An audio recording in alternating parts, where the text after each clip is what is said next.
Pluto is a dwarf planet. It resides in a region beyond Neptune called the Kuiper Belt. This region is full of icy bodies and other dwarf planets. Pluto is small, even smaller than our moon. But it is a fascinating world. It has captivated our imagination since its discovery. Pluto's distance from us makes it hard to study. It's very faint. We need powerful telescopes to see it. But what we have learned is amazing. Pluto is a complex world with diverse features.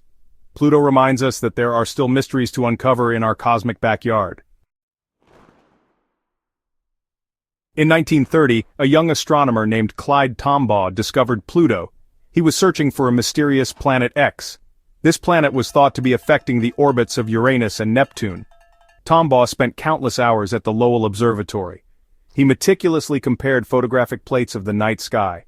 Finally, he found a tiny dot that moved. This was Pluto. The discovery of Pluto was a major event. It became the 9th planet in our solar system. It captured the public's imagination. People were excited to learn more about this distant world.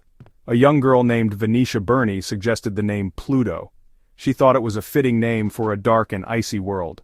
Her grandfather, an Oxford librarian, shared the suggestion with an astronomer. From there, the name made its way to the Lowell Observatory, and the rest, as they say, is history.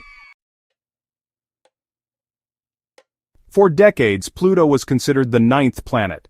But in 2006, the International Astronomical Union, or IAU, redefined the term planet. They established 3 criteria that a celestial body must meet to be classified as a planet. First, it must orbit the Sun. Second, it must be massive enough to be nearly round due to its own gravity. Pluto meets these first 2 criteria. But there's a third. A planet must have cleared its orbital neighborhood. This means that it is gravitationally dominant in its region of space. Pluto shares its orbit with many other objects in the Kuiper Belt, so it doesn't meet this third criterion. The IAU's decision was controversial. Some astronomers agreed with the reclassification. They argued that it was important to have a clear definition of a planet. Others felt that Pluto should have remained a planet. They pointed to its unique characteristics and its cultural significance. Section 4. A distant icy world. Pluto is incredibly far away. It's about 40 times farther from the Sun than Earth is. This means it receives very little sunlight.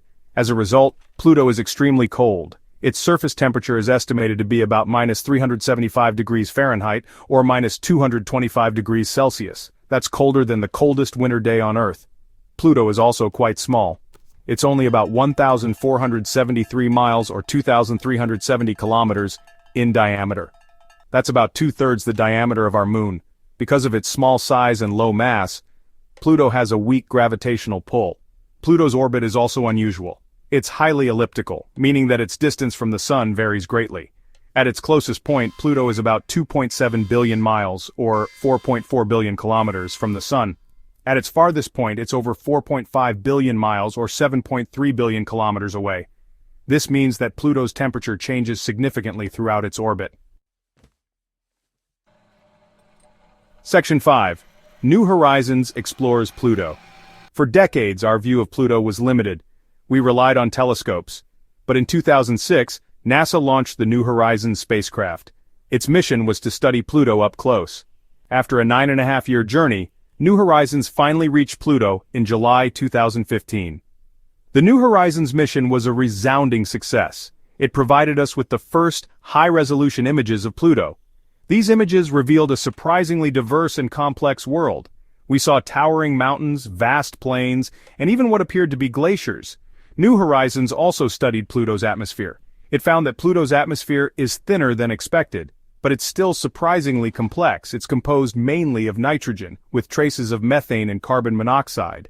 The spacecraft also detected evidence of possible clouds and even haze in Pluto's atmosphere. New Horizons didn't just study Pluto. It also studied its largest moon, Charon, and it observed Pluto's 4 smaller moons, Styx, Nix, Kerberos, and Hydra.